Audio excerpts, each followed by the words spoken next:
we're going to be learning about our triggers, why we have them, what emotions are underneath the trigger, and then what core beliefs are underneath the emotion. The core beliefs are actually what's driving that knee-jerk reaction that you're having in the trigger. It's triggers activate body sensations first, and then negative emotions, then thoughts. So people think that they have thoughts and that creates the emotion. That's not actually the correct sequence of it. Underneath everything is the core beliefs that were formed usually early in life when we had emotional overwhelm. There was confusion as to why something was happening. We couldn't make sense of it. So the confusion actually gets anchored in as emotional pain and creates blockages. Repeated enough times, that becomes beliefs that were taken on by parts of us, young parts of us, that, basically become our identity. So it gets confused that those parts of us think that that core belief taken on is actually reality. In the subconscious mind, there is no time, and there's also no distinction between what's actually happening in reality and what's happening in the imagination. So that is good news. And you will see by the end of this class and the homework for this class, it's actually good news because we can what's called reconsolidate memories.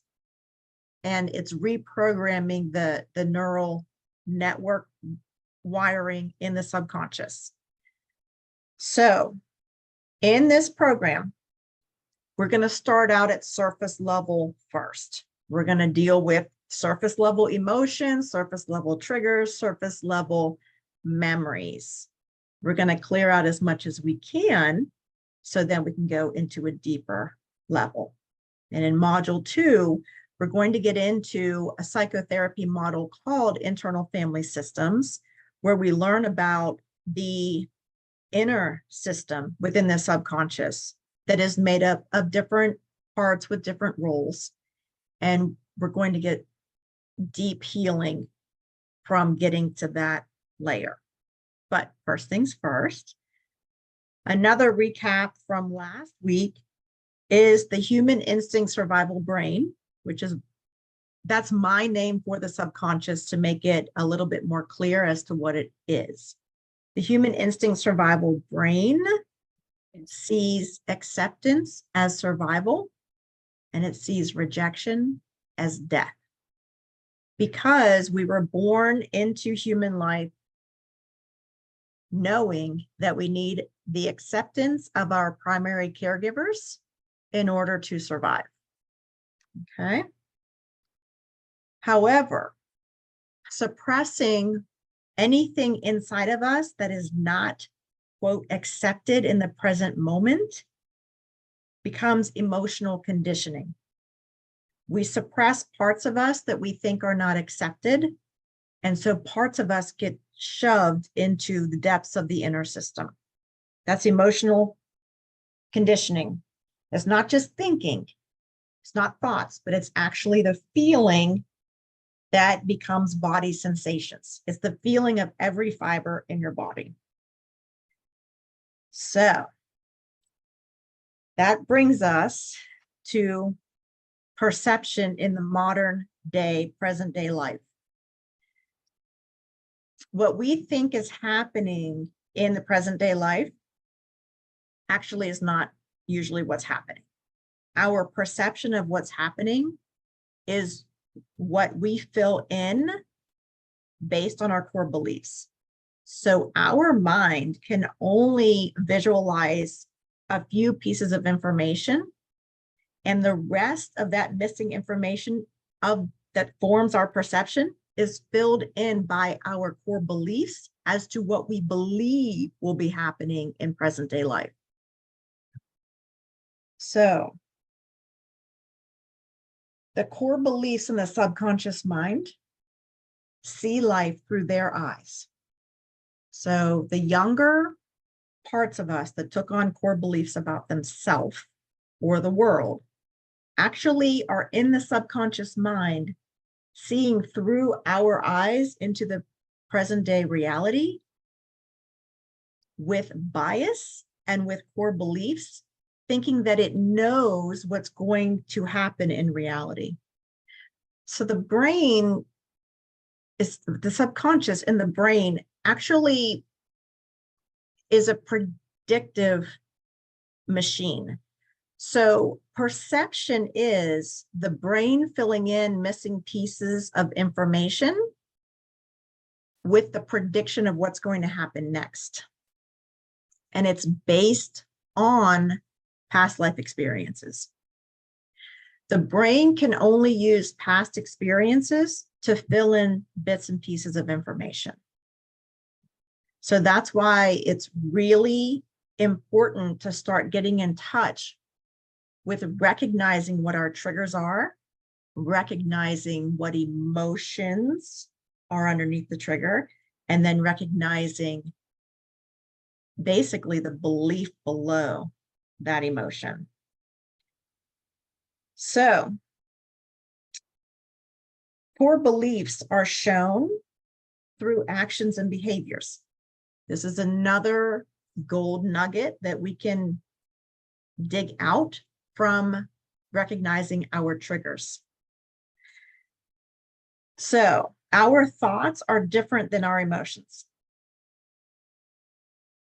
Our emotions are felt in the body, but our beliefs are actually what we do in behavior. So we can think we don't believe a negative belief about ourselves, but our action will show what the belief actually is within the subconscious. So, are there any questions so far? Yes. Isn't this so exciting? This is major. This is why this is so life-changing.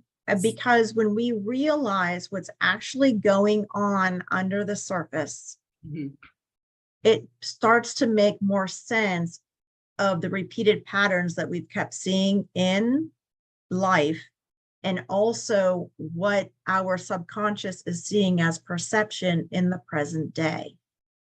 And the brain can only predict what's going to happen in the present moment based on past experiences.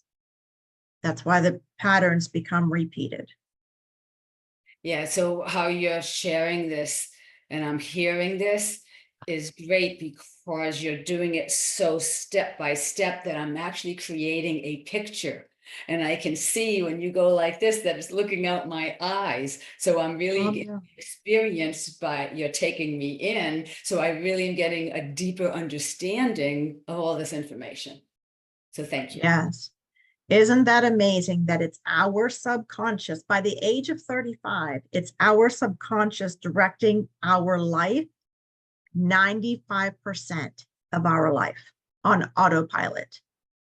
That's why Carl Jung said, when we make the unconscious conscious, that's when we start to realize what was driving our life.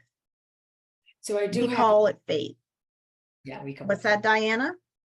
I have heard somewhere along the line that, because you just said when you till about 35, but it was presented in a way that it made me feel like, well, now that I'm past 35, there's little hope of change. It's so ingrained. I remember that so clearly. And so will this work help not make that true? Absolutely. I'm living proof. It's just that by the age of, so the prefrontal cortex, the logical reasoning brain, starts developing around the age of 7 to 10, does not complete developing until around the age of 26 to 30. But that's the front part of the brain. The back part of the brain, the subconscious, is building perceptions of life, predictability of what's going to happen in life based on past experiences formed. By the age of 35, we are on autopilot 95% of the time, because most of our learning has been completed. Most of our past experiences are like solidified. That does not mean that there's not hope. Like the old quote from a long time ago, years ago, old dogs can't learn new tricks. Total false. That's a lie. One of the many lies you're going to learn about that's been told to you in your life. And it only means that by the age of 35, our subconscious is controlling our life 95% of the time. In younger years, it's controlling parts of life, but just a lower percentage. So the thing is that we're not taught. We are not taught how the subconscious works. We are not taught that we are behaving in life with knee-jerk behaviors to triggers based on core beliefs that are in our subconscious mind. That's why it took me 16 to 20 years and over 100 grand to learn this. That's why, because we're not taught. We have to learn now, in this time, in this space. We have to learn what's going on in our life and learn what is truly happening in the current moment and what is perception. When we come upon this material, we know better, so we do better. Until we know better, we can't do better. Our parents didn't know better. Their parents didn't know better. So this is completely life-changing, will completely shift your life and shift the opportunities that you have in life with knowing this information.